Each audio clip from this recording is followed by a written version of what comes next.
former President Trump hitting the road starting this weekend, basically the kickoff for a summer tour to not only rally his Republican base ahead of the midterms, but to continue to sell his lies about the 2020 election ahead of 2024. NBCNews.com senior national political reporter John Allen is here with his new reporting. Jonathan, great to see you. Good morning, my friend. Good morning, Hallie. So you write, defeated presidents usually go away at least for a long while, not Donald Trump, right? He's got these plans, and I've been talking with folks in Trump world, as you know, too, kind of a revenge tour, kind of a sales pitch on these election lies, if you will. What's going on?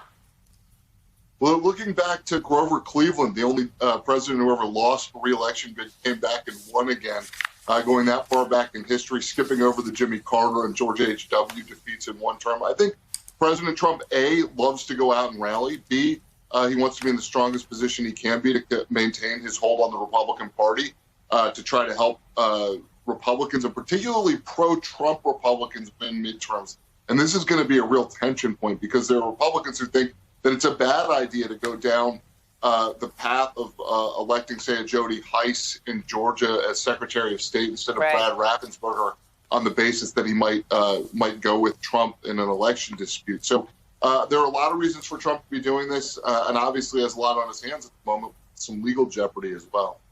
Yeah, that's not going anywhere either. I know you spoke with a former Trump operative who told you this about the former president's prospects as he looks ahead to 2024. And this person said that, the former president could win the primary on his name alone. The problem is building a coalition of people among light-leaning Republicans and independents. He'd completely have to make a pivot of 180 degrees on his rhetoric. He would have to change and ask forgiveness.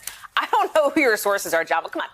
Anybody who has been around Donald Trump for the last 5 years that he's been in politics knows he's not going to change. He's not going to ask for forgiveness. He is not going to change his rhetoric. He will likely continue to threaten this 2024 run.